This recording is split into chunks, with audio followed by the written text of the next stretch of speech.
future of Israel is not going to be determined by politics. That's good. And I'm with them on that. Yeah. Politicians, they can vote each other out of, but they can't vote God out. So That's that's right. not going to happen. That's right. So we can be glad for that. Yep. Agreed. Well, we did some study yesterday on this letter. You know what that letter is? That's the Kuf. Kuf. Yeah. It's number 19 in the Aleph Tav. How do you say 19? I don't know. I don't know my numbers. Tisha Esrei. Tisha Esrei. Tisha is 9. Esrei is 10. So they spell it different ways, you know. You'll see it spelled all kind of different ways, but it's Kuf. And like a lot of the letters, it's a combination of other Hebrew letters. Combines Resh, Kaf, and Vav. So what does that tell you? Where's Kaf and Vav? Can you see that in there? I can see the. The Resh is this part, it comes Yeah. down. Kav is that whole loop. Vav is the vertical. Yeah. So what does Resh mean? The head. The head. What's Kaf? Container. No, well, it could be the open hand. And Vav, Vav is the connector. connector. So what does Kuf say? Connecting the hand to the head. Well, or how about this? Let's start with Resh. What's the head? It's the Lord. The Lord Himself. And in John 1, it says that Yeshua came to His own, but His own did not receive Him. So, Kav is an open hand. If you're coming to someone, like here the Lord came to His people, what would His hands look like as He comes to His people? And be open. What's the idea of the open hand? He's got something. Well, he's accepting. Well, he's offering him something, isn't he? Yeah. He comes with an open hand, you know. What if he came like this? That's combative. Or what if he came like this? It's accusative. It's accusative. But he comes like this. I've come to offer you something. Now, how do they get it?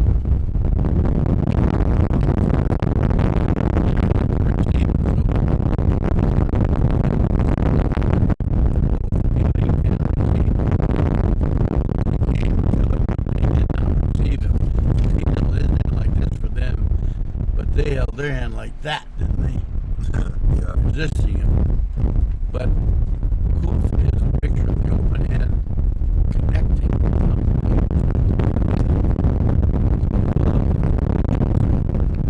He came to offer them.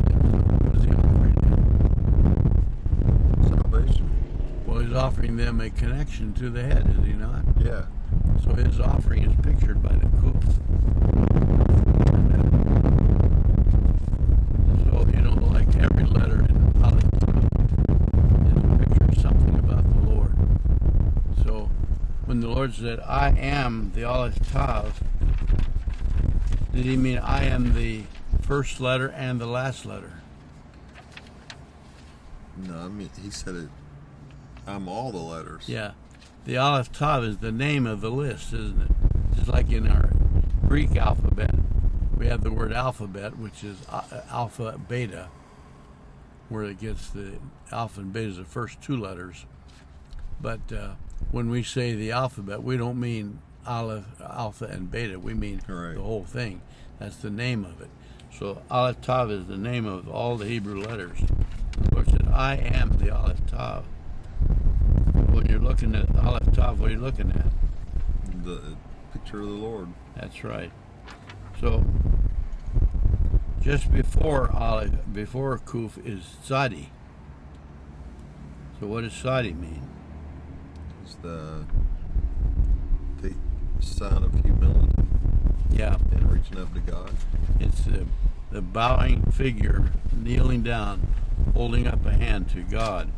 And of course, when the Lord came to this earth, did he come to conquer? Well, he came to conquer sin, but he came to save. Yes. So how did he go about doing that? By gave himself. So that's pictured by the tzaddik kneeling down. You know, the word bless in Hebrew is a word that means to kneel down and make an offering. Which one? Bless. Baruch is bless. Oh, yeah. When you say, blessed be the Lord, we say, may God bless you. What is that? What do we mean by the word? When we say something like that, we say bless. What does that word mean to anybody? Look favorably upon you. Yeah. Do good things for you. Yeah, do something good for you, huh? Yeah. Or make your life successful or something like that. Give you a happy time. Make everything well for you. But that's really not what it means. Baruch doesn't mean to make things well for you. It means to kneel down and give you something. Mm-hmm. Offer your gifts. So when the Lord came into the world, he came to bless the world, did he not? Yeah. So what did he do to bless the world? He What is humbled himself. Yeah, he kneeled down to the world, did he not? Yeah. How much lower can you get than to put yourself in the position of the ultimate sacrifice? Yeah. And when did that sacrificial kneeling begin? At the beginning of time. Well, Before the beginning of time. it did, but as far When as he was his born. yeah, as far as our understanding, when he was born in Bethlehem, because immediately after he's born in Bethlehem, what's this news daily around Bethlehem? What's what? What's the daily news in Bethlehem that when he was born there? Oh, all the boys are being. We're going to murder all the little guys, right? Yeah. Horrible, horrible time. Yeah. So he literally was born right into the middle of death, was he not? Yeah. So you might say his experience for death began immediately. It wasn't when he was 30 years old, 33 years old. It was when he was capable. Of course, in God's timing, it was before the foundation of the world. But in our understanding, at the minute he was born in this world, he was already an offering for victory over death. And so Sadi is a picture of that. Sadi is also a picture of anybody who submits to God. You kneel down before God, you hold your hand up. That's a prayer, isn't it? So since Sadi comes right before Kuf, Sadi and Kuf go together. And in fact, a lot of the people think that the letter Sadi is pronounced Sadiq. Mm-hmm. Why would they think it's called Sadiq? Because that's the word for a righteous one. Yeah, but why, it's not spelled Sadiq, it's spelled Sadi. Why would they call it Sadiq? I don't know. Because it comes right before Oh, yeah. And so if you're they're spelling out yeah. the Aleph Tav, you say Sadi Sadiq. phonetically Sadiq. So you say Sadiq Kuf. It sounds like Sadiq Kuf. Yeah. So some of them think it actually, but Sadi means to be righteous, but Sadiq means one who is righteous. A little bit of difference there, isn't there? Yeah. What's the difference between to be righteous and one who is righteous?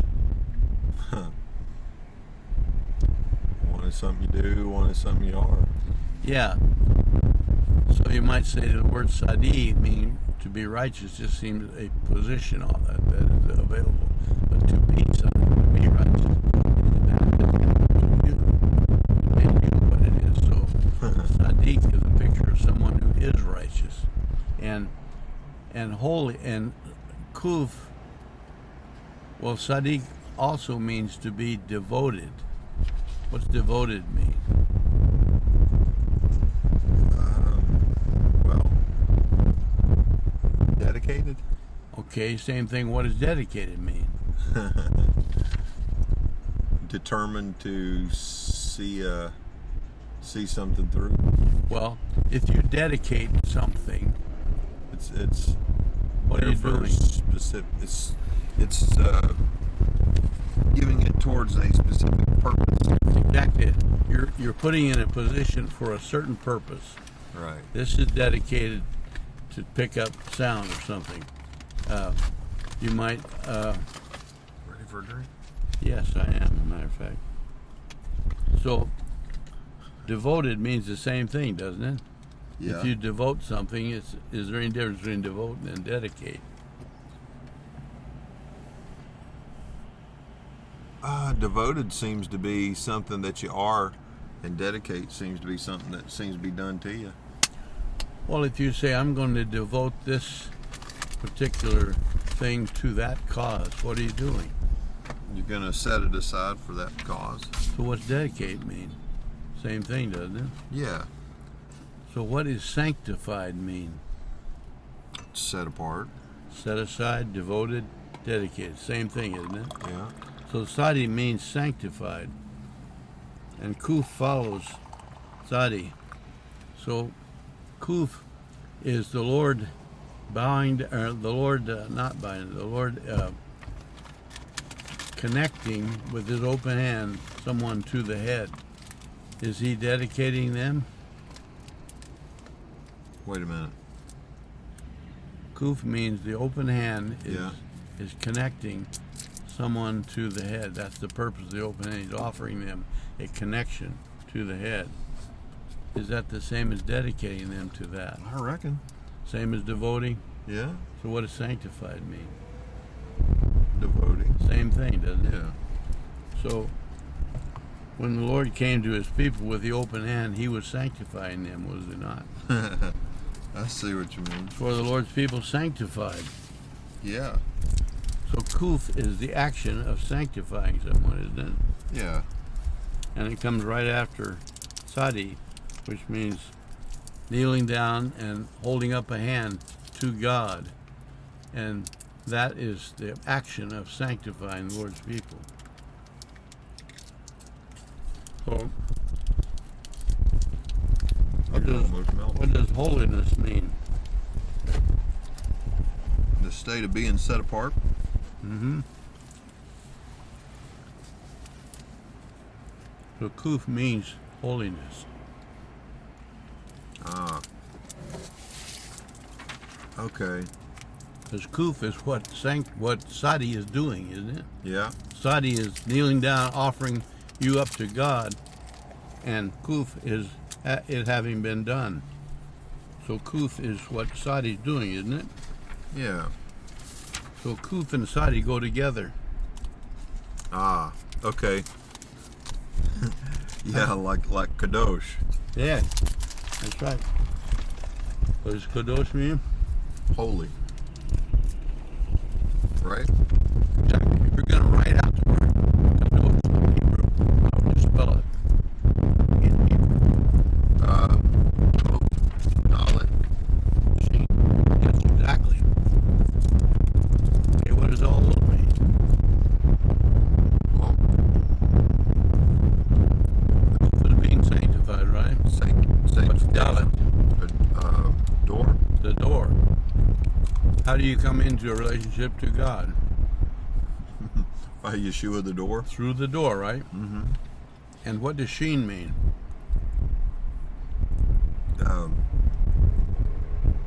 Probably the representing God, like Well, on the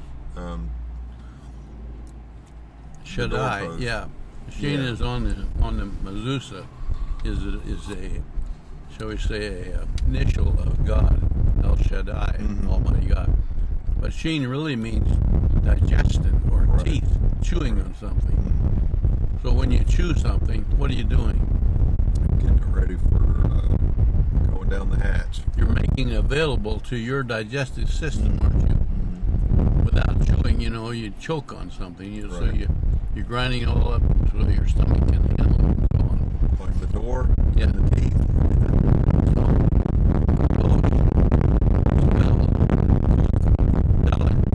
Means holiness as a table going through the door, which makes possible for God to take himself be digesting you, or you to be digesting God.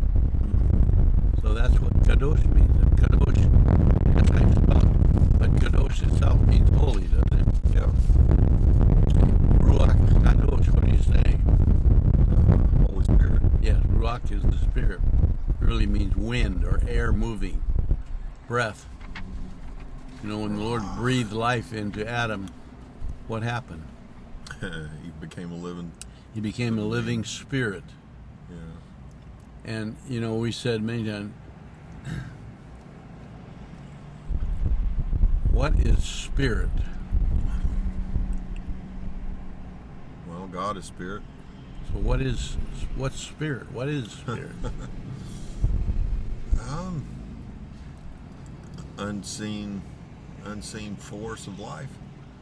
It literally means being alive. That's what it comes down. When the Lord said, what's the title of the Lord? I am. I live. You know,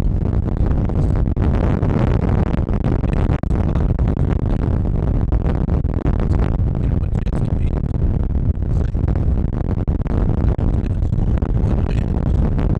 What spirit means. It doesn't mean being. The one who is, the one who, you know, I am is the title of him. I am what I am. I am spirit.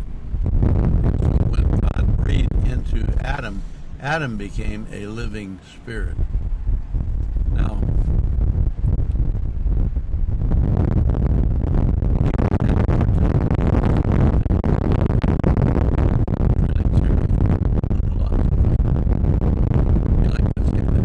body, soul, and spirit. Yeah. So there's three parts of you. Okay, your body, we can see that. You can take a photograph of the body. Where's your spirit? Where's your soul? Where's your soul? Point to your soul. I don't know. Is it below your kneecap or out on your elbow or behind your ears? Where is your soul? Usually they point to your heart or something like that. So if a doctor does heart surgery, he's chopping into your soul. No. Well, where's the soul? If a surgeon goes through or they start x-raying the soul, where do they point out? Right there is where the soul is. They don't see it. Why not? It's not a physical thing. It has nothing to do with physical things. But is it real? It's certainly real. It is the real of the real. So how would you define it? What is a soul? How do I define it? I don't know. Do you have a soul? I am a soul. You do not have a soul. That's I have what a you body. are. Right. So you just pronounce the name of God on yourself. You say, I am a soul. Tell yourself God. You said, I am a soul. If you said, I am Brett White, you're telling who you are. If you say, I am a soul, you're telling who you are. What is the name of your soul? I am. You just said it. That's who you are. And, you know, the body has a lifespan. The body comes to a point where it's done with. Yeah. When does the soul die? Never dies. Never. You're an everlasting being when you were created. But what is spirit? Spirit means being alive, doesn't it? Yeah. You have spirit. You do not have a soul. You are a soul, but you have spirit. When did Adam get spirit? Does it have anything to do with moving? No. No.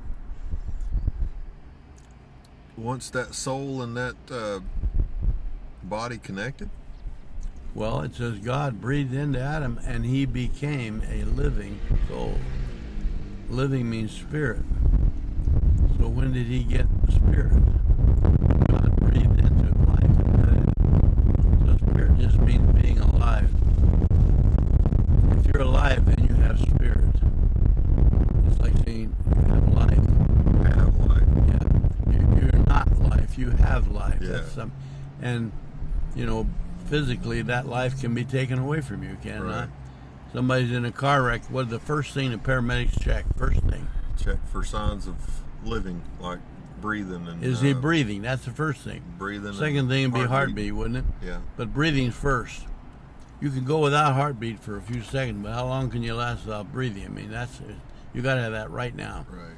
So somebody's pulled up out of the water. The first thing they do is get their breathing going, right? Yeah. CPR, and it also involves heart, pulse getting going.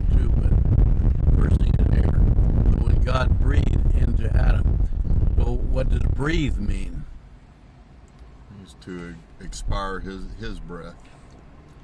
Well, what's breath? Spirit. What is Right. it? What's breath? What is it? Air that's Air. Yeah. Air Is that's- all air breath?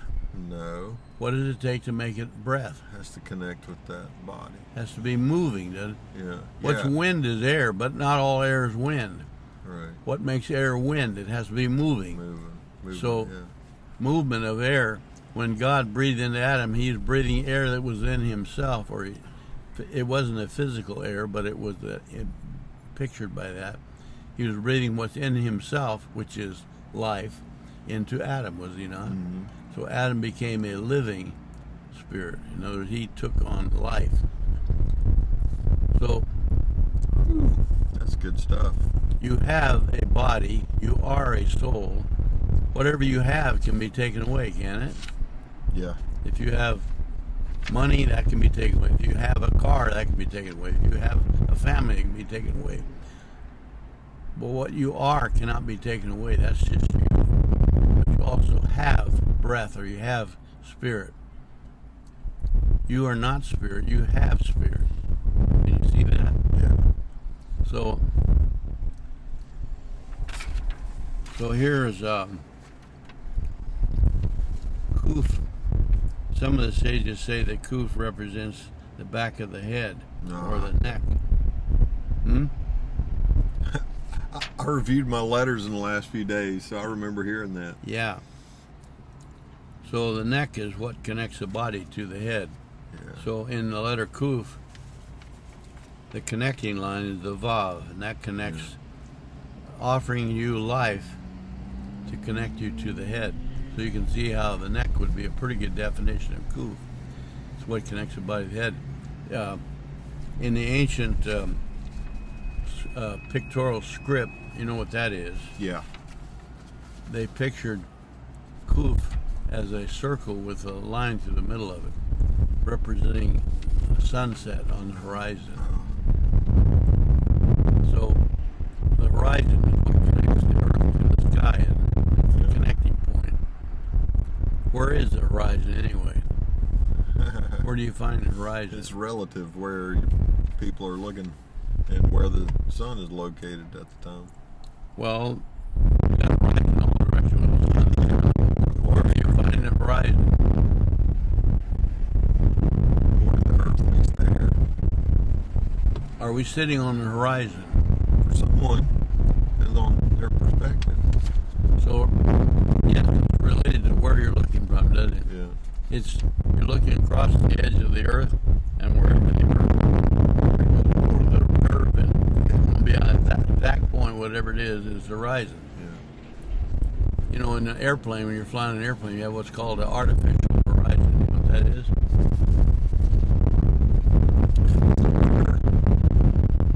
The flatness would be located if you look through the earth around us. Well, the artificial horizon is an instrument right on the planet, and it looks like it's just usually a round thing. It has a line across that represents the horizon, has another thing representing the Airplane with that wing. the yeah. So if you're flying level, the wings will be perfectly parallel with the horizon. Yeah. If you're climbing, they'll be above the horizon. If you're diving, they'll be below the horizon.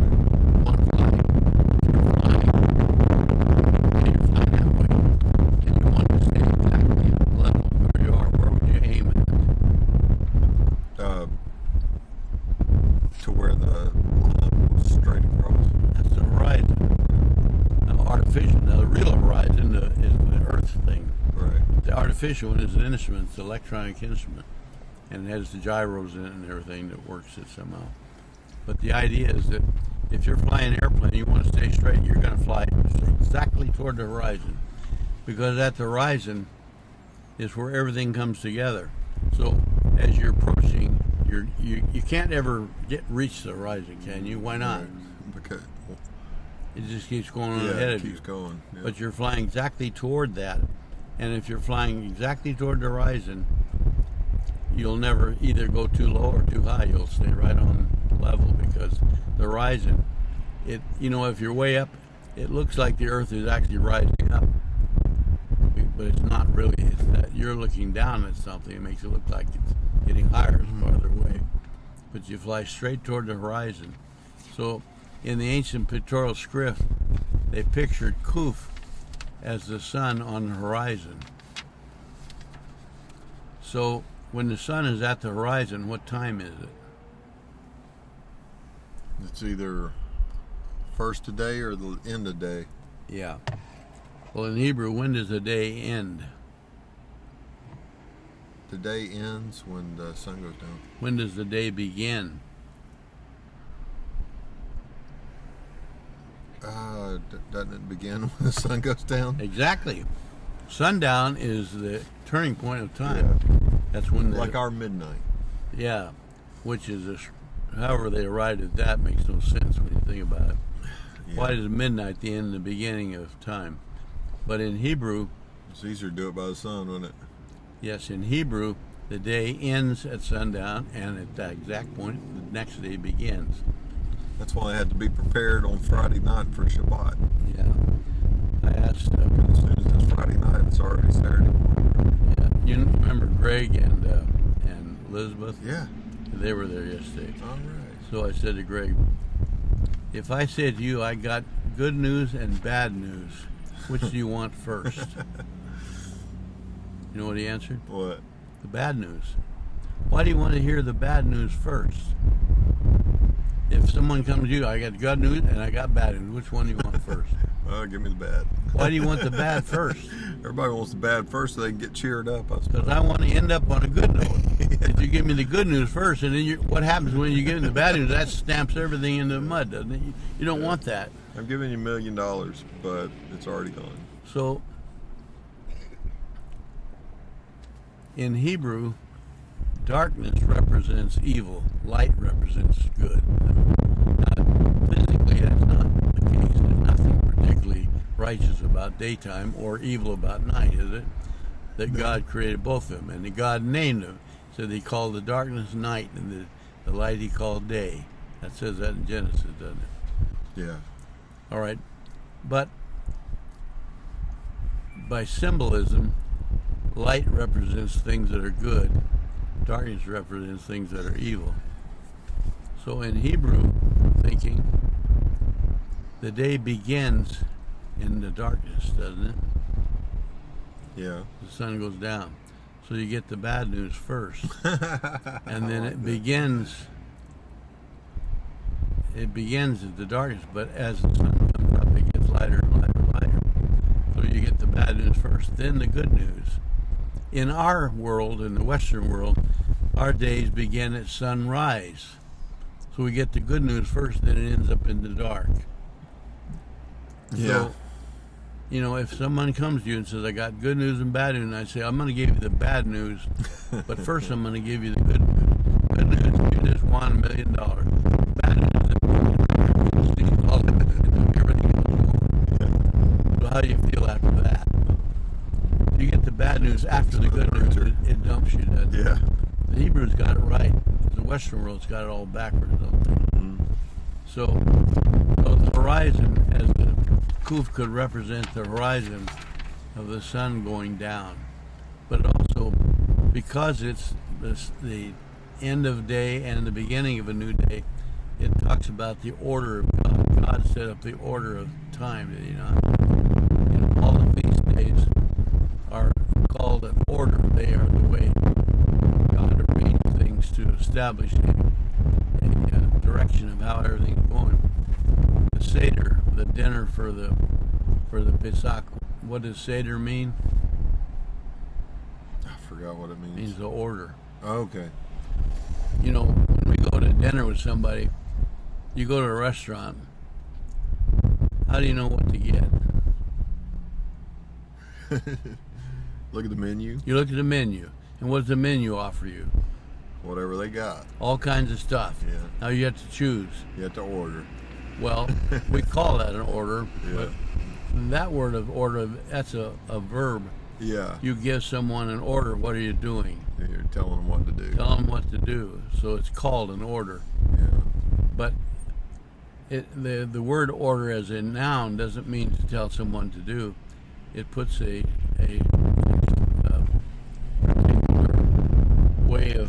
things done following a strict pattern, isn't it? So an order is like a list. It's like a row of things. You know, an ordinal number. What's an ordinal number? It's how they number things, like first, second, third, fourth. Yeah, what's a cardinal number? It's just the number itself. Say that house has one house, or that block has 2 houses on it. Then how many houses are on that block? That house has that block has 2 houses on it. How many houses 2. on that block? 2. But if I say I'm going to go to the second house on that block, second means 2, doesn't it? Yeah. But how many houses are on the block when I say I'm going to go to the second house? You don't know. There There's could at be a least dozen. 2. We don't know how many there are. It Yeah. doesn't. It's an order. It just tells however number there are. The second one is the order that one comes. The third house will be the one at that, and the fourth, and so on. Those are ordinal numbers. They just establish where do they fit into the row. Yeah. Okay, so when God talks about His order, everything fits into the row where it belongs. When you have the term everything is in order, what does that mean? Means whatever order that thing's supposed to be in. Everything is the way it's supposed to be. If we Yeah. say everything is out of order, what does that mean? Means Everything's mixed, nothing's where it disarray, belongs. yeah. So order means things being where they belong. So the feast days were all established in order. Mm-hmm. And so the fact that God could represent Kuf as a horizon is the order of timing of day and night. The horizon is the mark of time that tells you where day begins and night ends, doesn't it? Yeah.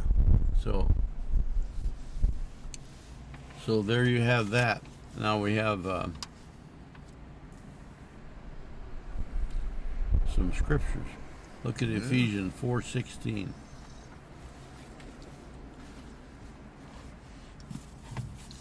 Gives you a chance to drink, doesn't it? Yeah, I need that. Ephesians 4. 4:16.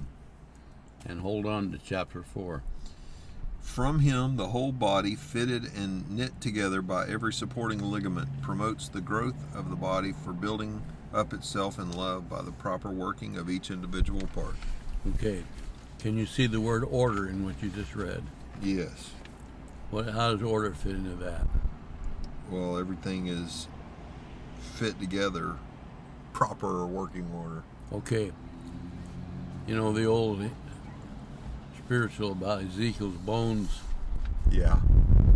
Ezekiel saw them dry bones and the ankle bone connected to the leg bone and the leg bone connected to the hip bone.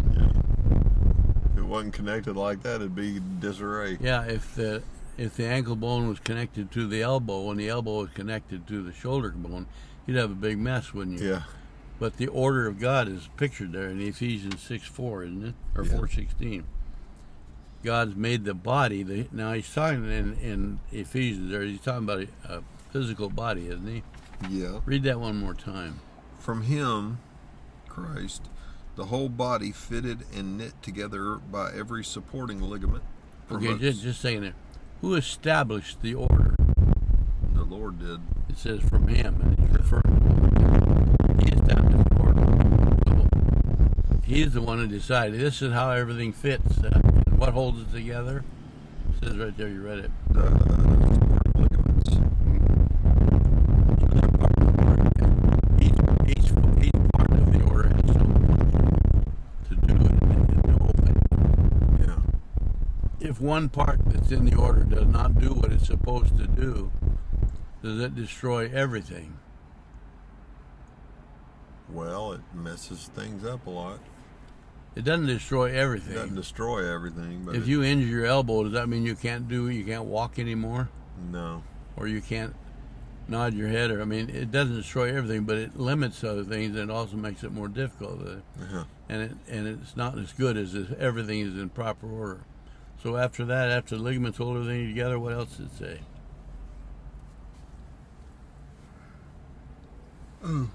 Promotes the growth of the body for building up itself in love by the proper working of each individual part. So if each part works properly, then what is the result? The growth of the body. Okay. And love is going to be involved, isn't it? Yeah. So God established that order through his love. And can you see that Kuf is a picture of the order of God establishing things? Now you look over to 4:22 through 24. You took off your former way of life, the old self that is corrupted by deceitful desires. You are being renewed in the spirit of your minds. You put on the new self, the one created according to God's likeness in righteousness and purity of the truth. Okay, what was wrong with the old life? He talked about the old life and the new life, doesn't he? What was wrong with the old life life? is corrupted by deceitful desires. We just read about something called order. The old life was out of order. Yeah. And so what happens with the new life? You just read it there. It's created according to God's likeness. So God puts everything in proper order, doesn't he? Yeah. So that if everything's in proper order, then it does what verse 16 said it should do. Everything functions properly, each thing does its part, and things go well, don't they? Yeah. But if they're out of order, that doesn't mean you can't do anything. Could we say honestly, our life is always in perfect order?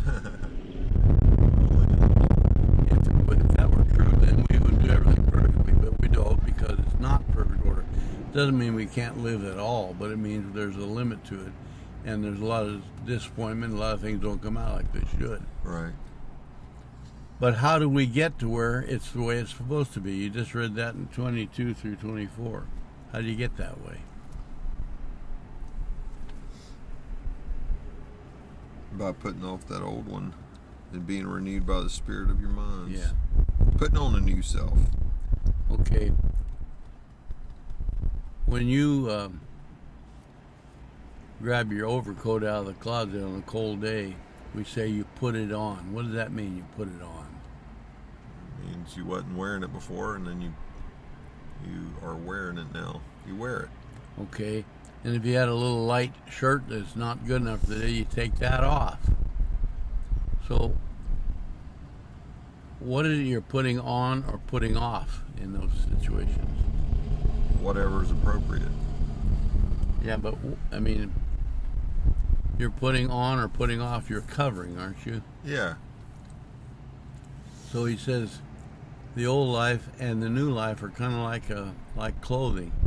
You can take them off or you can put them on. Yeah. If you say, I'm going to get my coat on, why would you do that? Because you need it where you're going. Well, who told you to do it?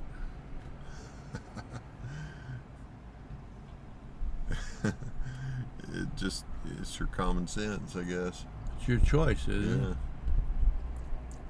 Do you have to wear a heavy coat if you don't want to? No. You have to wear a light shirt if you don't want to. No. But your choice decides whether you will or not, doesn't it? Yeah. So how do you put off the old man and put on the new man? Gotta choose to do so. You choose to. Now, having done that, though, what is this old man he's talking about and this new man? What is that? Body of flesh. It's the old man. And, Well, who's the old man? Adam. Yeah, well, who are you? Well, I'm a redeemed Adam. Your name is Adam's son. Yeah. You're a descendant of Adam. Where do you get your nature from? From my ancestor. So what is Adam's nature like? It's self-serving. Yeah. What's the definition of your nature? What's your nature? What does that mean? That's what you're naturally inclined to. That's your natural way of doing things. Yeah. When you if do left alone, that's what you're going to do. Yes, unless something forcefully changes it, you are going to do what you naturally do, don't you? Right. And Adam's natural way is to rebel against God. Is that right? Yeah. So if you're born out of Adam and everybody on the earth is, then the natural way is to rebel against God. Yeah. But we have one called the new man. So what's the new man? The one that's been redeemed by Christ. Is that you? Yeah. So now you become a son of Messiah. Is that right? Yeah. And Messiah has a nature, does he not? Just like Yeah. Adam did. Yeah. What's Messiah's nature? Love, joy, peace, patience, kindness, goodness, faithfulness, gentleness, and self-control. Well, Hebrews says that Lord said, I have come into the world to do your will. Yeah. It what's seeks for God's will instead The natural way of the subverting Messiah God. is to do the will of God, is Yeah. that right? Yeah. So if you are the son of the Messiah, then what is your natural way? Well, it's to do God's will. So what's our problem? Why don't we always do it? So still got these muscle memories of being Adam's son. Because Adam's son still lives in Yeah. you. And we really have two natures now. We have the nature of Adam, and we also have the nature of Messiah.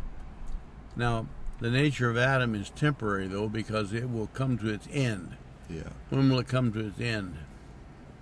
When the body gives up the spirit. Yes. It says when the bodies who have perished will be resurrected. In what condition will it be resurrected? The spiritual body. Well, what kind of a condition is it? When you were born as a son of Adam, you were born with an evil nature. Yeah. Well, what will be the condition of the resurrected body? The redeemed nature. What about the Adam nature? It's going to be left behind. It here will in the not dust get of the earth. resurrected. Right. So it will be resurrected with that perfect nature. Then the only thing you would ever do is what's natural. And what is natural to the reborn new one? Will of the Lord. So what are you going to do in that nature? Whatever God wants. Are you going to do anything that Adam wants? No. Because that nature is left behind. Yeah. That's a temporary nature. The new man has a nature as well. It's the nature that he got from God. And that nature is everlasting, isn't it? Yeah. When the Lord said, I'll give you everlasting life, what part of everlasting life dies? None of it. If any of it died, it's not everlasting, is it? Right. So when people think you can lose your salvation, then whatever salvation you may have had was not everlasting if you could lose it, wouldn't it? Right. And if you can lose it, it's not everlasting life. So whatever you called salvation was not really salvation. Yeah. Because salvation is everlasting, isn't it?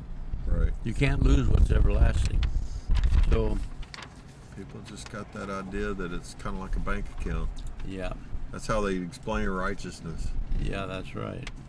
Righteousness is a bank account. Look at Psalm 45, verse 6 and 7. Psalm 45.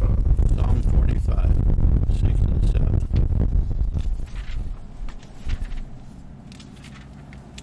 45, 6, and 7. Your throne, God, is forever and ever.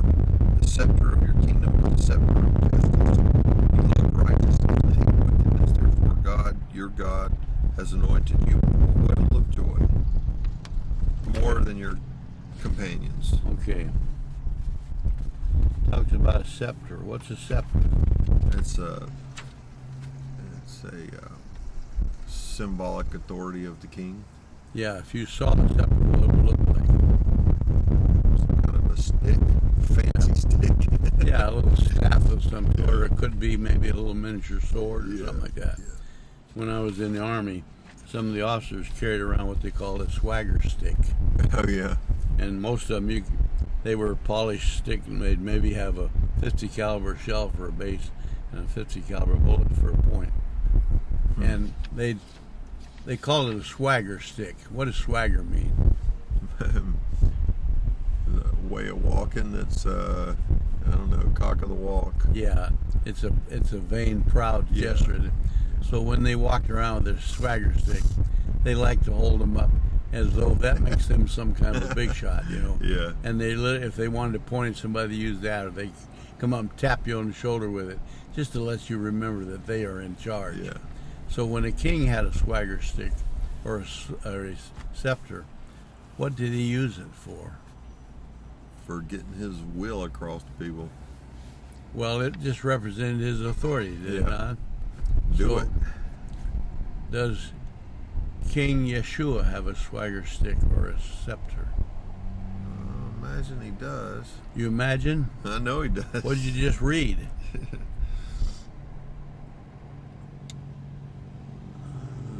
Your scepter of justice. Does he have a scepter? Yes. Now, could you describe that scepter? What does it look like? It's hard to describe, but it is the scepter of justice. Well, King Ahasuerus, that was the king of Persia when Esther was there, had a scepter, did he not? Yeah, but what If you could see him, do you think you could describe his scepter? What did it look like? it's probably gaudy and gold and had a snake on the end of it or something like Yeah, that. okay. And who could argue that? We don't know. It doesn't describe Yeah, it. But right. it probably did look some kind of a little thing that he could actually hold out and point at people with it, or Yeah. indicate things with it. So you could describe that. Now, it only represented his authority, did it? Right. That stick itself had no real authority in itself, did it? It couldn't do. Right. Did he ever kill anybody with it? No. I mean, all it did was represented his authority, and when he Yeah. waved it around, he was saying to everybody, "I'm the king here," and this stick shows that. Yeah. But it's nothing but a symbol. But the Lord also has a scepter, and what's his scepter? Justice.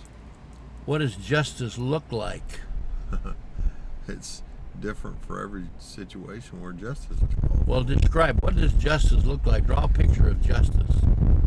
Can you do it? Because what does justice really mean? The right thing. Everything is right. Yeah.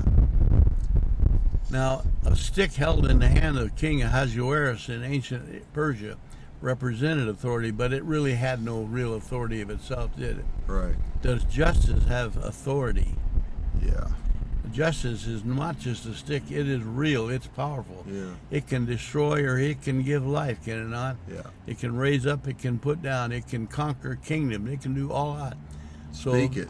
does the That's Lord good. have a scepter? Yes. Is not just a symbol of righteousness and power, it is the real thing, isn't Yeah, it? that's the real thing. So what's greater, King Ahasuerus' scepter or the Lord's The scepter? Lord's, of course. And of course, his scepter is justice. So what does the rest of that say, that Psalm 45? You love righteousness and hate wickedness. Therefore, God, your God, has anointed you with the oil of joy more than your companions. Okay. Why did he anoint him? It says right there why. Because of what was in his heart. Well, it says what? What? Loved righteousness and hated wickedness. The scepter is righteous, isn't it? Yeah, So what is it you're loving? that which is good. You're loving what's right. Yeah. And because of that, then what? You just read it. You hate. No, it wickedness. says because you've loved righteousness. He Then has what? anointed you. So what does anointed mean? It means he's given you his endorsement. Yes, when a king was what we call coronated or established, or when a priest was recognized, they would pour oil on their head. They would call it anointing, because that pouring oil on it represented his authority being established and being recognized by God Himself. So the Lord has been proclaimed by this anointing that He is the King. Isn't that what it's saying? Yeah. And He has a scepter. And His scepter is not just a little sticky waved around people. His scepter is everything being right. Yeah. And can you see that when a king established, or when the Lord establishes that order of everything being right, And the reason why Yeshua is the king who has been anointed, because he loves the will of God, is it not? What's the will of God? Everything being right. Everything good, yeah. And so you can see that Sadi and Kuf represent holiness.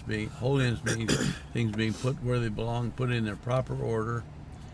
Sadi represents righteousness, things that are made like they should be. Yeah. So can you see how, in order to have righteousness that exists, you also have to have holiness, because you can have something. Sadi means to be righteous, Yeah. but Sadiq means one who is righteous. Yeah. So to be righteous, you might say, would be that would be good. You look around the world today, wouldn't you say, I wish everything but if you look around and say everything is righteous, that's different, isn't it? Yeah. Sadiq means everything is righteous. Sadi means it would be good if it were righteous. Can you see a huge difference, isn't it? Yeah. Yeah. So you need that exactly. kuf on the Sadi Yeah, to make it exactly. real, Yeah. to make it an experience. Sadi means the way things should be, but Sadiq means the way it is when it's righteous. Yeah, with the There's scepter. a huge difference. So, let's see. You know what? Take a look at what? Something that I learned in my review that I Yeah. noticed that I never really caught before is, you know, how you talk about how Sadi and Kov go together. They do. And they're, you know, they play off the previous one. Well, they're all following the order, aren't they? Yeah, and and then you would know at the very end is the Tav where it Yeah. puts the pin in it. Well, the Aleph Tav starts with the letter Aleph. Yeah. What if it's, well, let's have it start with Dalet instead, and we'll put Aleph farther down the line somewhere. What would happen if we did that? Well, you didn't start with one, and Well, so what? So we rearrange order. What would that matter? it rearranges some of the logic behind the outlay of the meanings. So the meaning starts with the one, Yeah. and then it flows, and then Well, if things are not in order, then we'd say they're out of order, aren't they? right, And if they're out of order, how can they accomplish what they're supposed to do? right, You know, you just said you tuned up your Subaru. yeah. If you mess up the timing, it doesn't matter which spark plug fires first. It does.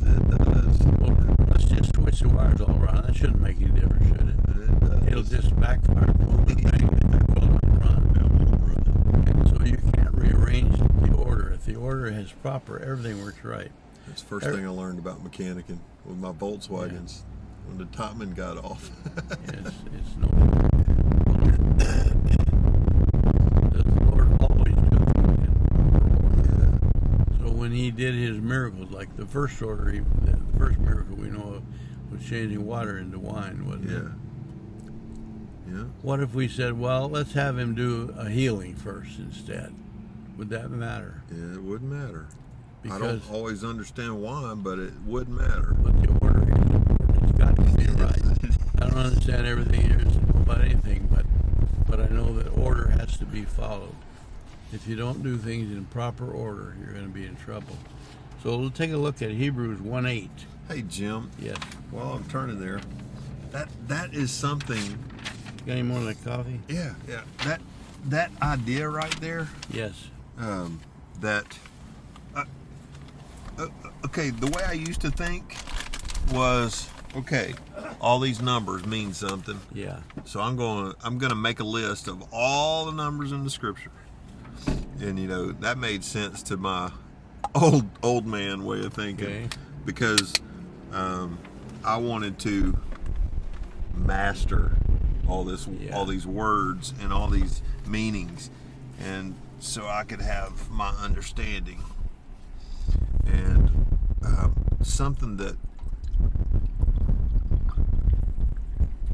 something that is true about these letters and numbers is that they're so complex that you can't possibly understand it all. And it's a lifetime achievement. I mean, it's a lifetime pursuit, not achievement. Yeah, we'll come to that. Okay, yeah, let's do it. Look at Hebrews 1:8. All right. First, you memorize Psalm 45. 6 and 7. You got that memorized? Yep, I Okay, got now it move to memorized. Hebrews 1:8.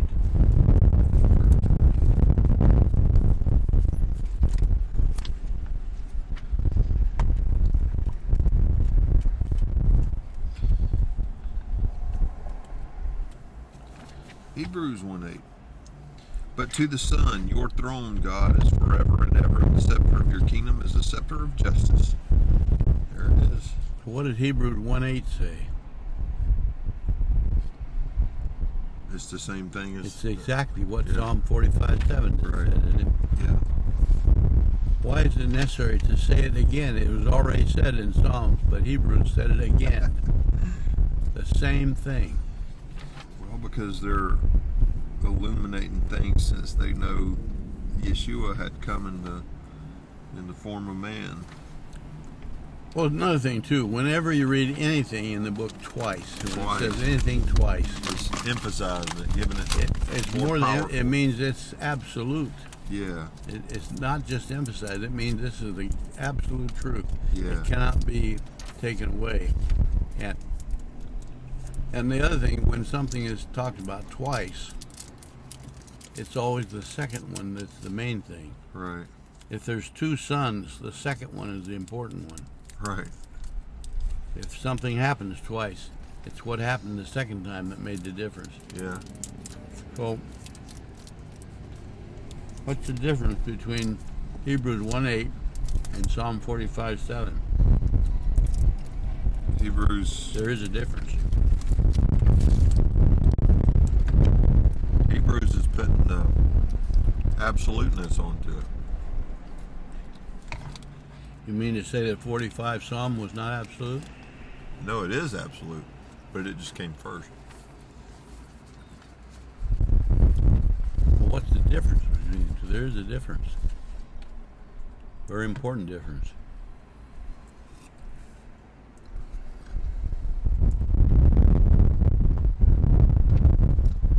Completion. Well, when you look at Psalm 45, are you back at Psalm 45? Yeah, I can get there.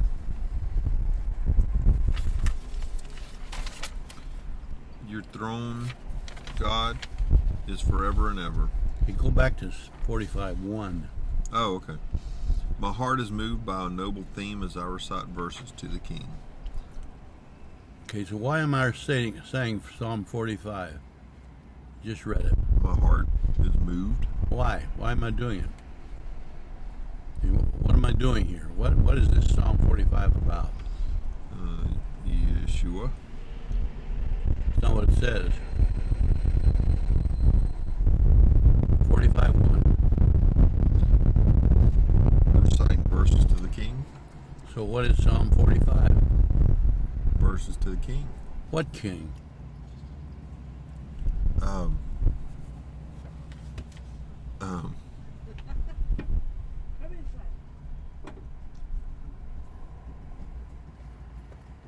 King Hezekiah? no. King Yeshua, right? King George the Sixth? No.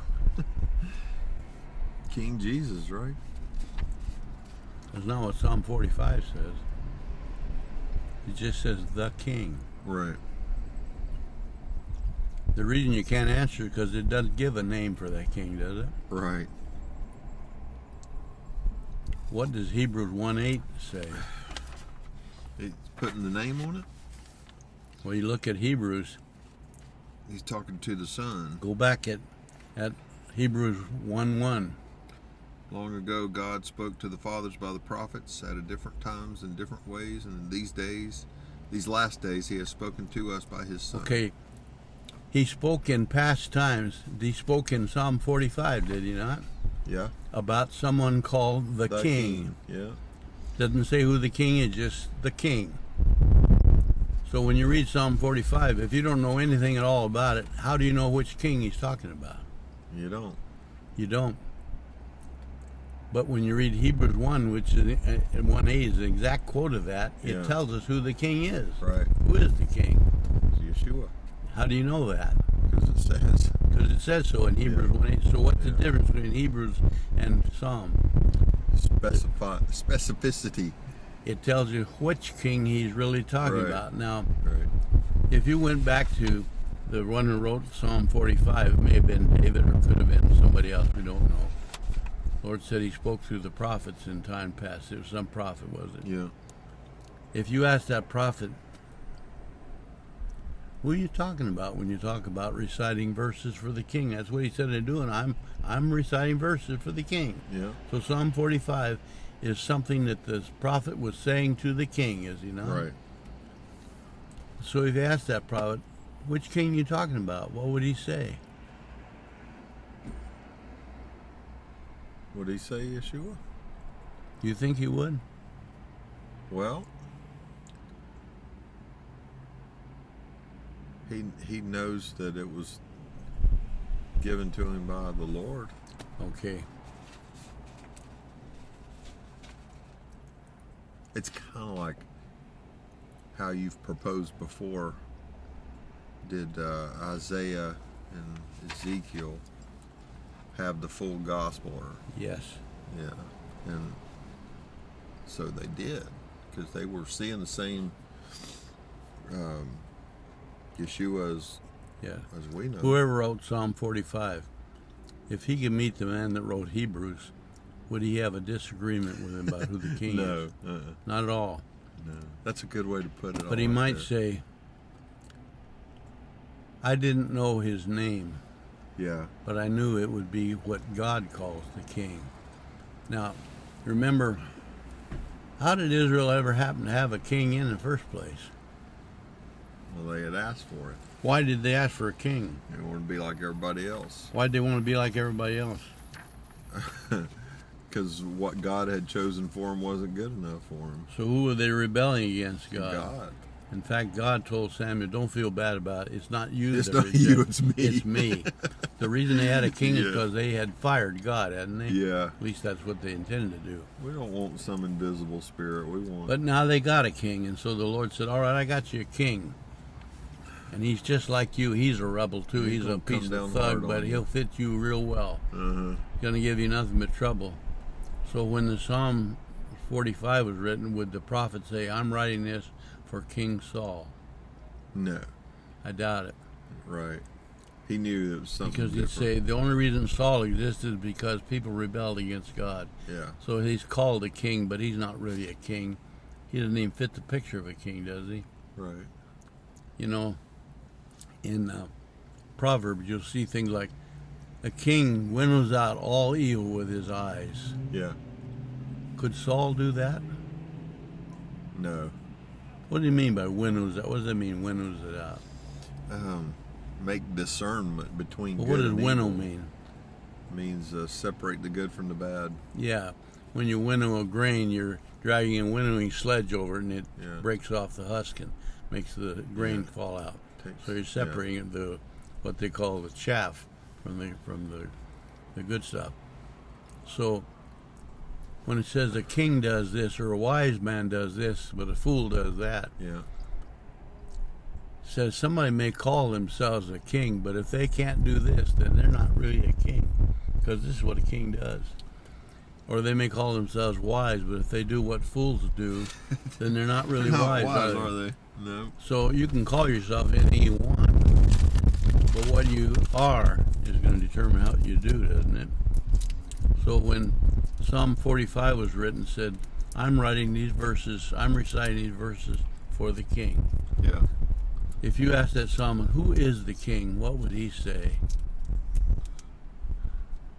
God's king. God's the king. And whoever he establishes to rule Israel will be his king, won't it? Yeah, So, you know, when David became the king, God said to them, I gave you a king to fit what you are. Now I'm going to give you a king that's after my heart. yeah. And David wasn't perfect by a long shot, but he was a man who recognized who God is, did he not? Yeah. So, Quick to repent. is David a king? Yeah. Saul's kind of a wish-he-was king, don't you think? Yeah. From the beginning. David is a king. Mm-hmm. But we don't know whether the psalmist would say, I'm writing this for King David. Whatever he's writing for. He'd say, I'm writing this for whatever God calls a king. Mm-hmm. Now, Hebrews comes along hundreds of years later, doesn't it? Yeah. We don't know for sure who wrote Hebrews. Some of them claim Apostle Paul. I doubt that. But whoever it was, if the psalmist could ask him, who's the king? What could the writer of Hebrews say? Well, his name is Yeshua. Yeshua HaMashiach, right? Yeah. Hamelech Olam, the king of the universe. Wow. So the Same phrase difference they used in between the Hebrews and Psalms is the same exact words, isn't it? Mm-hmm. But the psalmists say, all I know is it's whoever God calls a king. If God calls him a king, he's a king. If he is not a king, then I'm not writing these verses for him. This is for who God calls a king. Yeah. And then Hebrews would come along and say, I'll tell you who that is. And then the psalmist would say, what? I'm glad to know who it really He'd is. say, wow, wouldn't he? That's good, yeah. I knew it'd be something like that. I knew it'd be I wasn't good. sure what the name would be, but I knew it would be what God calls a king. And so Yeah. God says of Yeshua, he said, I have established my king in Jerusalem. Did you ever see that video where the guy who used to play on the Volkswagen movies performed as the Apostle John? Did I ever show you that? I Or don't give you know. that? I've got a thing about the Apostle John. Yeah, it's that. I love the part where he's listening to Yeshua speak from the cross, Yeah. and he says, "Oh, that sounds familiar." And then he starts putting it together, and he says, "Oh, I know that verse." I think that's how the conversation between the Yeah. writer of the book of Hebrews Yeah. and the psalmist would be, "Oh, I know that part. Did you know Yeshua means salvation?" Yeah. Well, you know, when the Lord Yeah. said, Lord said, I haven't come to destroy the law or to do away with the law. What have I come to do? To fulfill it. Yeah.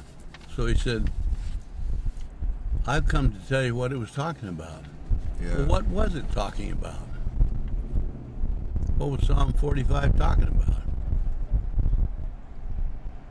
Talking about the king, about isn't it? Yeshua, yeah. I had a But the problem with it, when the Pharisees read, did they ever read Psalm 45? yeah. If you asked them to quote a verse out of Psalm 45, would they know it? Yes, they would. By But heart, would they probably. know who the king is? No. Why not? Because their eyes were open. They're open to him. So the Lord came along and said, I'm here to tell you what Psalm 45 was saying. Mm-hmm. And here it is in the book of Hebrews. The same exact quote, only it's directly telling us it's about Yeshua. So this is the fulfillment of the law. Does that mean there's something wrong with Psalm 45? Should we throw it in the trash? No. It's obsolete? No. It's right up to date. It just needs an explanation as to who it was Yeah. that he was talking about. That's the only difference. It's the same exact words. Mm-hmm. The psalmist said exactly what the writer of Hebrews said, didn't he? Yeah. The scepter of righteousness is his kingdom. That's it. He is the king. Did King Saul have a scepter? Yeah. But what would his scepter be? It would be one of justice, that's for sure. Well, what would it be? If you saw King Saul, would he have a scepter? Yeah. What would it look like? What do you think his scepter would look like? Be fancy. Be just like the one that Heisenberg, just That's another right. stick with some kind of decoration on it. Power pole. And it claimed to give authority to the king, but in fact, nothing but a scepter. King Saul had a scepter, but is the king and he has authority, but it had no real power behind it, did it? Yeah. So Psalm 45:7 and Hebrews 1:8 says, the Lord has a scepter, but it's the scepter of righteousness. King Saul had a scepter that made a claim about who he is, but could not back up that claim, could it? Right. When Saul was proven to be a fake, what good did his scepter do him? Nine. But the scepter that Yeshua has, what does that do for him? It glorifies his purpose for what he It did. not only proves who he is, but it has the power to make it happen too. Yeah. It's a scepter of righteousness Yeah. and justice. So his rule is not just a claim; it's an actual fact, isn't it? Yeah. It really is real. So the difference between Psalm 45 and Hebrews 1:8 is not that the words are any different, but 1:8 of Hebrews clarifies who it's really about, and where Psalm 45 leaves it somewhat open. Just like Hebrews says, it says right there in Hebrews 1, in various times and various places, the apostles wrote. You're at Hebrews 1, Yeah. how does it start? Read that a little bit. In many times, in many ways, Read it. long ago, God spoke to the fathers by the prophets at different times. Okay. Okay, what did he do? Various times and different ways. Okay, so over a period of several hundred years, God spoke to the prophet, didn't he? Yeah. And he spoke in various ways. Various means lots of different ways, doesn't it?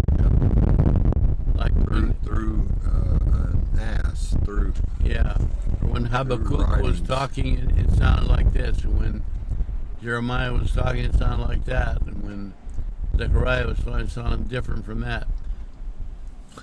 But what was the common thing of all of them? God was speaking through it. God was speaking to them. So no matter how they sound or where they were or what time of the year it was really God speaking, wasn't it? Yep. Now the problem was that he spoke. Many people rejected what he said. They couldn't understand it. They couldn't believe it. They couldn't accept it. So they threw it out. But along comes Hebrews and says, how many times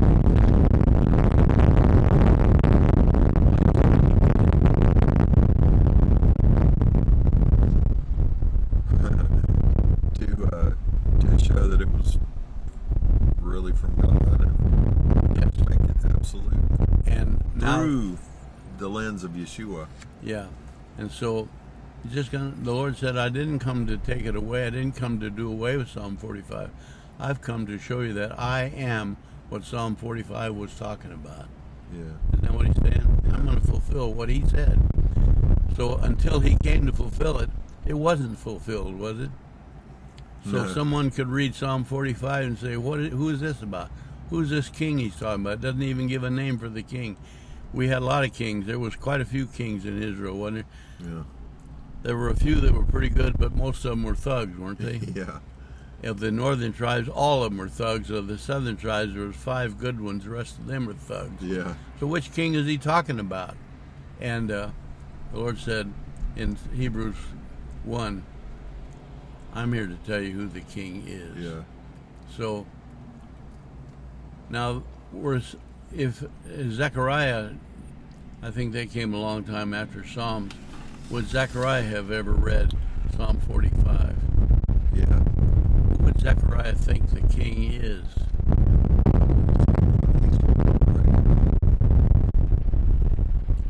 Yeah, Zechariah said that the king would return. Yeah. He says, if you ask Zechariah, what do you suppose the king will look like when he comes? What does he look like? Is he tall? Is he short? Is he got black hair like most Israelites or not? Is he a blonde? Has he got blue eyes, black hair, or what? What's he look? What would Zechariah say? I don't remember what he said. He'd say, I don't know. Yeah. Okay, I don't know what he looks like. What do you know about him, Zechariah? What does Zechariah know about the king. He knows that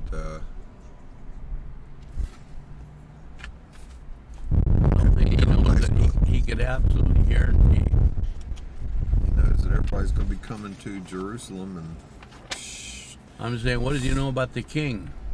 I don't know what he knows about He knows he is the king, and it's God's Yeah. choice for the king. it. That's right. He is the one that God calls the king. Yeah. So what does the Lord say of himself? I'm here because God sent me. Yeah. I'm the one that God calls the king. So Saul would say the same thing, wouldn't he? Yeah. But what's the problem with Saul saying, I'm the king? He's not the one. He's not the one. He's a king, not the king. And he's the one that was the choice of the rebels, wasn't he? Yeah. I'm the rebels' king. But the Lord is going to come with as a scepter of righteousness and justice. There's not going to be rebellion in this kingdom. This is the one who rules according to the plan of God. So can you see a huge difference? The words are identical. Psalm 45 and Hebrews 1:8. But Hebrews 1:8 is that second appearance of the words. I mean, this is the guarantee of who it's really about. Yeah. This tells you who it's about for sure. Now, if we never got Hebrews 1:8, for example, whenever it was written, Zechariah never read Hebrews 1:8, did he? No. Why not? It was before his time. Hadn't been written yet. Right. So does that mean that Zechariah cannot know who the king is? Oh no. He can know. How can he know? Yeah, because the king is timeless. Well, how does he know it's the king? Because it's God's chosen one, and he'll know him when he reigns in the New Jerusalem. Well, all those things are true, but how could Zechariah way back then know who the king is? Just by the principles that he's God's chosen one, and he's anointed by God. Well, the way is Romans says the way we know what truth is by the testimony of the Spirit of God. Yeah. Zechariah would know who the king is by the testimony of the Spirit. When he wrote the writings that he wrote, he had never seen Yeshua. Did he know that his mother's name would be Mary? No. Did he know that his stepfather would be named Joseph? No. But something he knew about him is that he is the king and he is God's choice for king. He is the one that God calls the king. Zechariah knew that. And as such, when the king finally shows up, would Zechariah have any trouble recognizing him? No. Even though he'd never seen him, you know, if someone's supposed to meet you here that you've never met before, and you don't have a picture of him or anything, you just know there's some guy supposed to meet you. Yeah. How would you know when he shows up? You gotta say, "Are you the guy?" You'd have to ask or something. Yeah. But if someone who already knew him could describe him to you and what he would look like, maybe you'd have a way to know him. Yeah. So all we can say is that the Spirit of God gave Zechariah and all the other prophets that inward testimony that when the king arrived, they would recognize him. Yeah. So when you see these Pharisees, the king was right there in front of them and they threw him out. Why did they throw him out? Because they didn't listen to the testimony of the Spirit. That's right, the testimony of the Spirit was not able to connect with them. And as a result, if they, the testimony of the Spirit is not forced on you, is it? No. If you don't want it, throw it out. Yeah. You throw it out, what'll happen? Throw it out. Yeah. It will go somewhere else. There's a little bit more about this that you need to know. Well, let me hear it, because I need to get back to Leash. You'll get She's back. kind of covered up right now. Everything in all the letters have a numerical value. Kuf is 100. Yeah. Okay. There's not a whole lot of things about 100 in the book, but there was a parable. 10 times 10. Yeah, well, 100 is 10 tens, that's right. 10 is the authority of God. Multiply that by 10 times. Yeah. I mean, you got all the authority there is.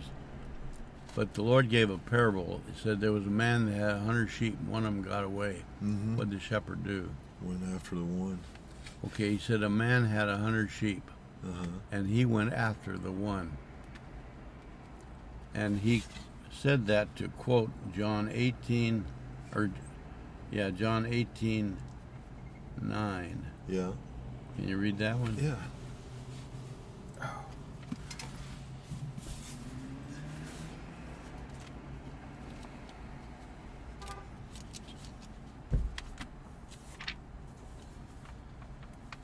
It says, this was this was to fulfill the words he had said, I have not lost one of those you have given me. All right. There was a prophecy that, speaking of the Good Shepherd, I haven't lost one of the sheep. Now, the parable that brought that up was, he said there was a man who had 100 sheep, and one of them got away. And he went out in the night and caught that sheep and brought him back. And he said, this was said to illustrate what he said, of all that you have given me, I have not lost one. So who is the man who had 100 sheep?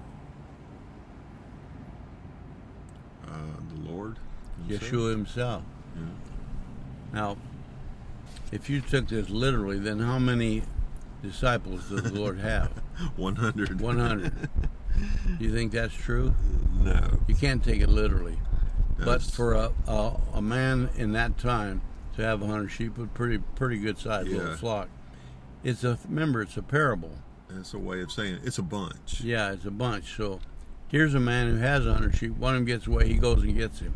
And the Lord said, this was to fulfill that all you have given me, I have not lost one. So who's the man who had 100 sheep?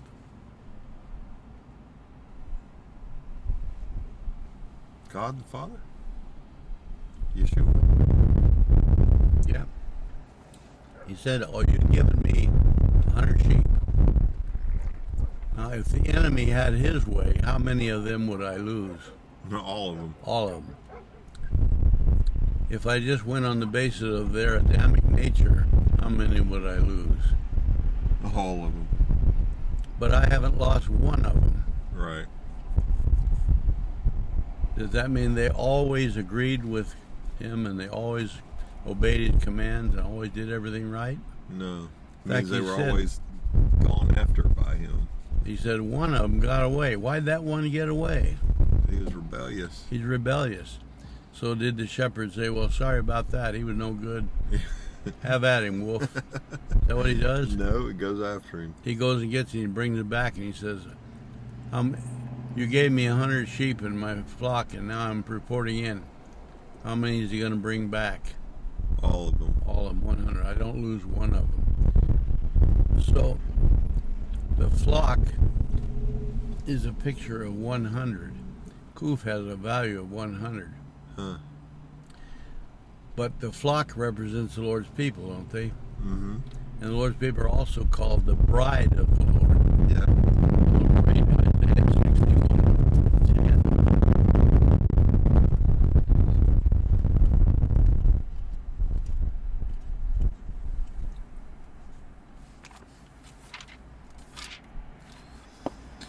I greatly rejoice in the Lord. I exult in my God, for he has clothed me with the garments of salvation and wrapped me in a robe of righteousness, as a groom wears a turban, and as a bride adorns herself with her jewels. Okay. Now he's talking about a bride. How she adorned With her jewels. and what else?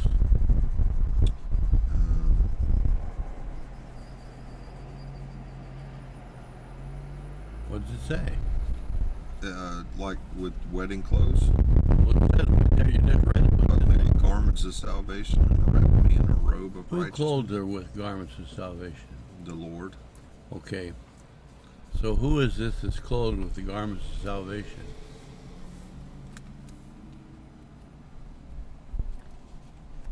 Well, the bride and the groom. Right? Well, it doesn't say he is. It says he has clothed me with the garments. Right. This is the bride The speaking. bride, okay. The bride's clothed with garments of salvation. So what does she look like? She's dressed She's beautiful. beautiful. And she looks like somebody who has salvation, right? For a wedding. And she looks like that because he has clothed her with that. Did Yeah. she clothe herself with that? No. That was his work to do that. Yeah. So that's his people. That's the 100.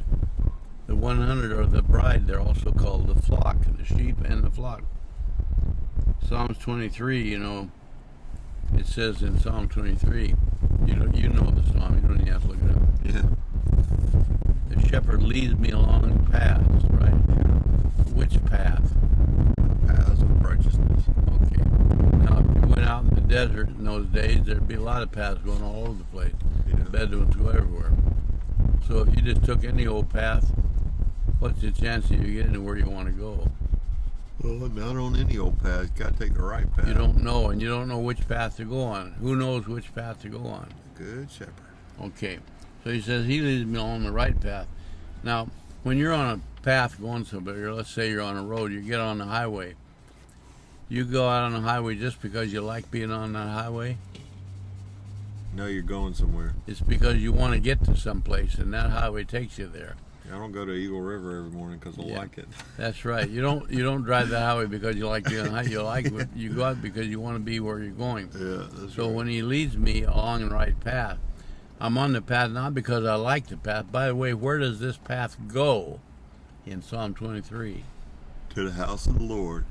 But if you're on that path, where do you go when you're on that path? Through the Death's dark Through valley. the Death Valley. Yeah. The Kidron Valley is a valley full of graves. It's not a happy place. It's a sad, mournful place where death is. Do you like being around where death is? No. Which way? But a But good that's thing the you way got to a get- good shepherd. That's the way to get to where you have to go. So you got to go there. Yeah. So one of the problems we have is that we often stumble when we walk. I'm really an expert at it. Yeah, you're But it says brushing up on your skills, in aren't you? Psalm 23, it says, surely goodness and mercy will follow me all the days of my life. Where am I all the days of my life?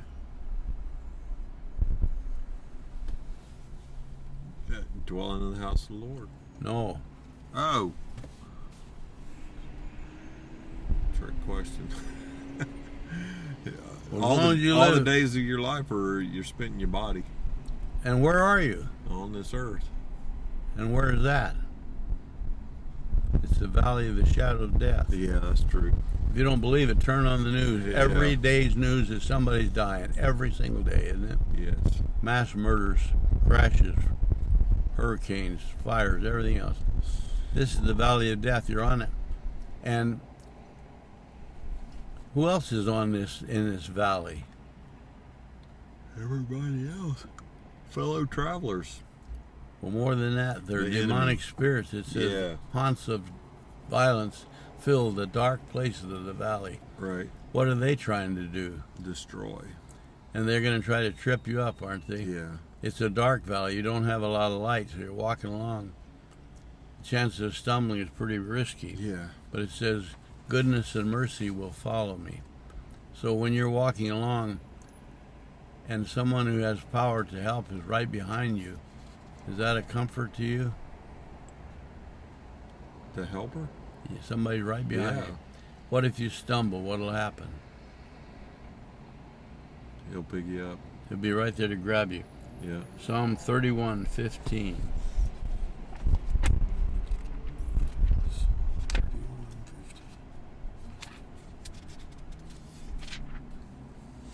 The course of my life is in your power. Deliver me from the power of my enemies and from my persecutors. Okay. Another version says, my times are in your hands. Okay. So your times, when he says my times are, how does yours say, the course The of course of my life is in your Okay, power. the course of your life is where you are right now, right? Yeah. And you're in the death valley. There's danger here, isn't there? There's all kinds of risky situations. Yes. People get hurt all day long. Yeah. But my times are in your hands, so if I stumble or if I get hurt or something happens, you're right there to protect me. And if it were not for that, if you were not there, then what? If he were not there, If the Lord was not there to you'd lift. get eat up by the deep darkness. Yes, 23 Psalm said, surely goodness and mercy will follow me Yeah. all the days of my life while I'm in this dark world. Yeah. You will follow me all the days of my life. Now, I'm not going to be here forever. This is a temporary time. You're on a trail, and it goes from the Mount of Olives to the old city of Jerusalem, through the Kidron Valley. It's only about a mile or so, or even less than maybe half a mile from Mount of Olives to the old city. It's just a little narrow valley. But they had to go through it to get there. So how long would it take them to get from the Mount of Olives to the old city? Let's say it was a half a mile. These are experienced walkers. Few minutes. Few minutes, 15 minutes at the most, right? Yeah. But during that 15 minutes, there's a great deal of danger there. Right. But it's just temporary. It's not very long. And what do we get to once we get to the other end of this trail? House of the Lord. Yeah, he said, I'll dwell in the house of the Lord. I'll be on this valley trail for 15 minutes, but I'll be in the house of the Lord for how long? Forever. Which is longer, 15 minutes or forever? So Forever. He said, okay. So, and the reason I'm going to make it through this valley, even though it's the enemy is there wanting to destroy me, they're not going to win because your goodness and mercy is falling right behind me. They're taking care of their. We have a saying, I've got your back. Yeah. What does that mean?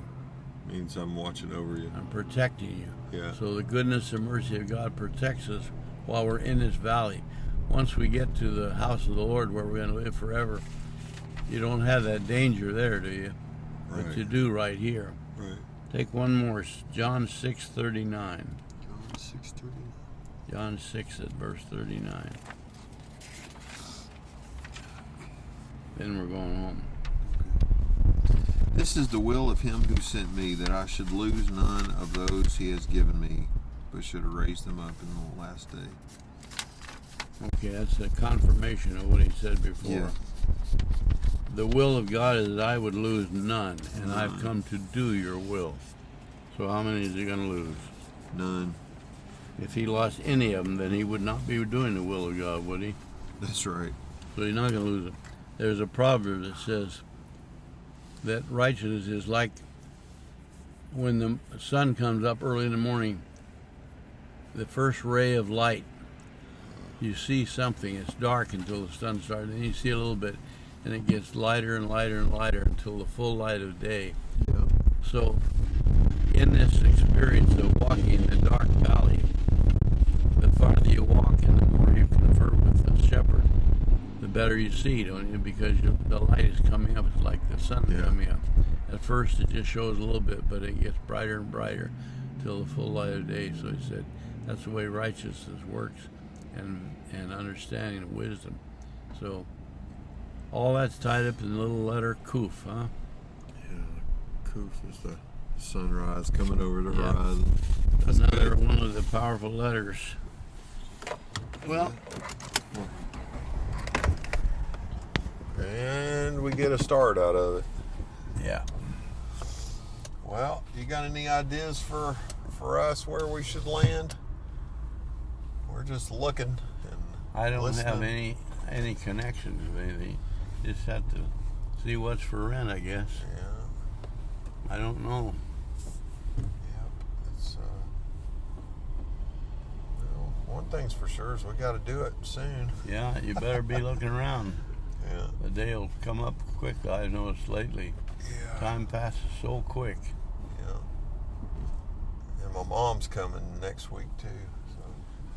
So it's Like this lady it's said. all this in the same time. Lady said, today is Monday, tomorrow's Tuesday, the next day is Wednesday. The week's half gone. I haven't done a thing. Yeah. And that's the way it was. It's Monday, you sit down, next thing you know, it's Friday. Or you sit down, it's noon, and next thing you know, it's 4 o'clock. Yep. Time really clicks by.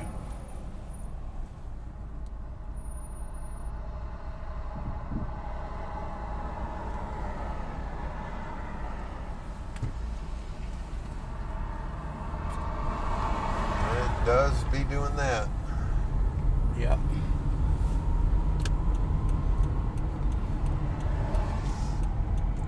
Well, the thing is, time moves quick for us. Lord says 1,000 years like one day in the Lord's eyes, like a watch in the night. Huh. It doesn't.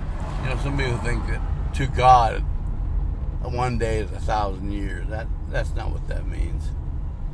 It simply means that if you think time passes thick for you, what do you think it does for God, who's eternal? And it also means that time doesn't mean a thing to God. What's the difference between a day and 1,000 years? Is all kinds of things to us. Yeah. But to God, there's no difference because He is eternal. Yeah. He's got a view on all of them. And God is not tied down to a calendar or a clock like we are. We can't even comprehend this thing called eternity. It's just outside of our imagination, but very real.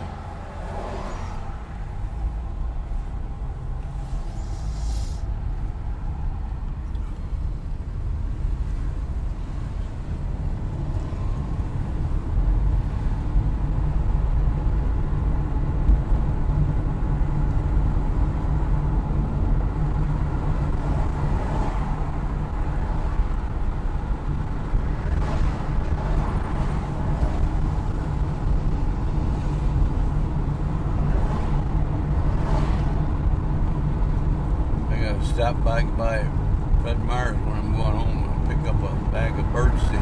Oh, yeah? Birds ate up all our birdseed.